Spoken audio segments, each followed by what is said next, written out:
There's a lot of work that goes into creating an iconic video game character.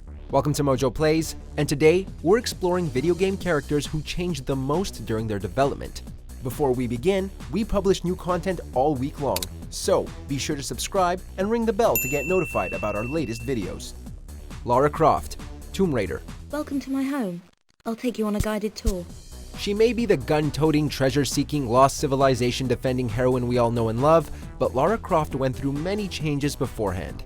With 3D gaming rising in the mid-90s, lead artist at Core Design, Toby Gard, strove to create a game that paid homage to adventure movies. But his male character's original design was too close to Indiana Jones. The change to female was considered more unique. Gard went through several iterations, many of which were militaristic, before she was made into a South American named Lara Cruz. Core's English parent company, Eidos Interactive, wanted a more UK-friendly character, and so Lara Croft was born. This change would define her background and personality, crafting her as one of the most popular faces in all of gaming. Master Chief, Halo Combat Evolved. Sorry for the quick thaw, Master Chief. Things are a little hectic right now. The disorientation should pass quickly.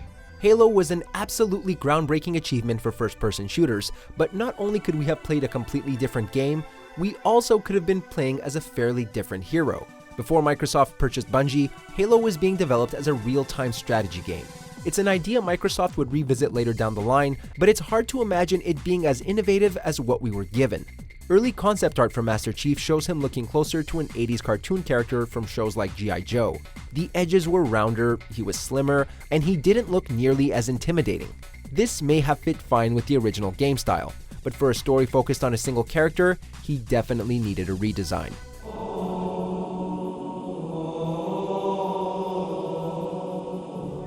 Elizabeth, BioShock Infinite. Hello.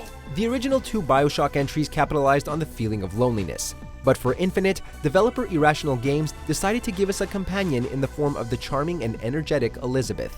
However, she was originally a much less interesting character to go on an adventure with. Early prototype footage showed her as looking less bubbly and more normal. She was also mute, meaning there's no way she would have played as big of a role as she did. Not only did her entire personality and look change, but her powers did as well. In the original gameplay demo, using them too much would weaken her. Some argue Infinite is the best in the series, and it's in part thanks to how well defined Elizabeth is. Elizabeth! Hello! Oh, this is wonderful! Oh, come dance with me, Mr. Twin. I don't dance. Come on, let's go. Why? What can be better than this? Mario, Super Mario Bros. Mario was already a minor celebrity in 1985 thanks to arcade hits Donkey Kong and Mario Brothers. But the game that would go on to define the rest of his career would have been something entirely different. While the game still would have been a side-scrolling platformer, Nintendo originally thought Mario would be able to pick up guns to shoot his enemies. Players would be able to acquire different weapons throughout levels, punching and kicking only when they ran out of ammo. There were also ideas for cloud-centric levels where Mario would shoot flying enemies. While this didn't have any effect on Mario's look or personality, it undoubtedly would have made the franchise evolve into something less unique than what it is today. All characters, Team Fortress 2.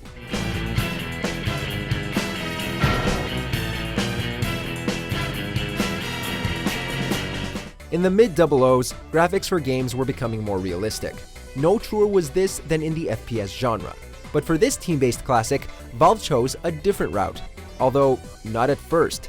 The original Team Fortress featured many characters that were all variations of the generic soldier character look. They just used different weapons. One excruciatingly lengthy development period later, Valve released the cartoonish Team Fortress 2. Apart from the fantastic gameplay and the unique character classes, it was praised for its intriguing art style. It's hard to imagine the game receiving the same praise had it looked like everything else. A direct line can be drawn from Overwatch and Paladins back to one of the best shooters ever made. Gordon Freeman, Half-Life. Morning, Mr. Freeman. Looks like you're running late.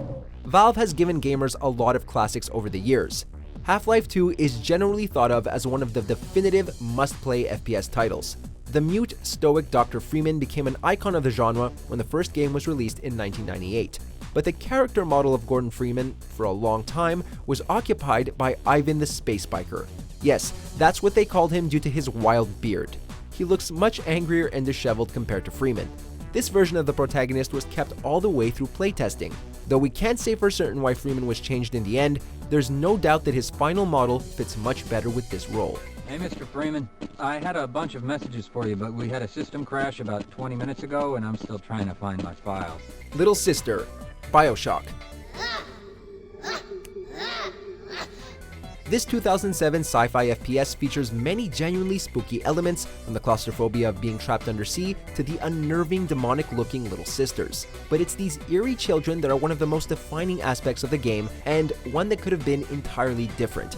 Early concept art shows them as oversized anthropomorphic rodents. The game probably would have still had some good scares, but we're immensely grateful the design of the little sisters was altered.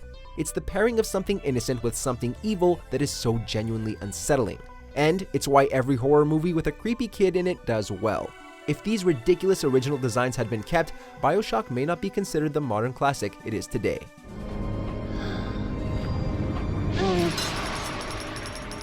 Sora, Kingdom Hearts. But how far could a raft take us? Who knows? The original design of this was a mishmash of ideas of what both Disney and Square wanted him to be. Disney wanted Donald Duck, while Square wanted Mickey Mouse in the role. Therefore, creator Tetsuya Nomura created a human character with animal characteristics. Early concept art reveals Sora originally had cat details, like a tail and big paws.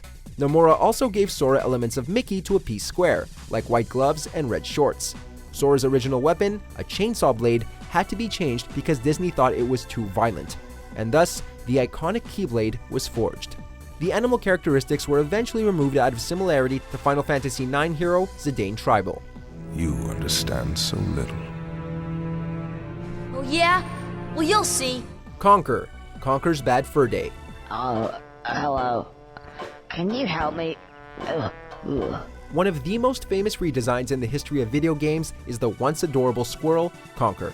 Well, he stayed adorable on the outside, but on the inside, he was anything but. His debut in Diddy Kong Racing and his solo adventure Conker's Pocket Tales painted the picture of an exceedingly family-friendly creation. But after receiving criticism for yet another cutesy animal mascot, Rare turned Conker into a cursing, alcoholic, psychotic, hilarious killing machine.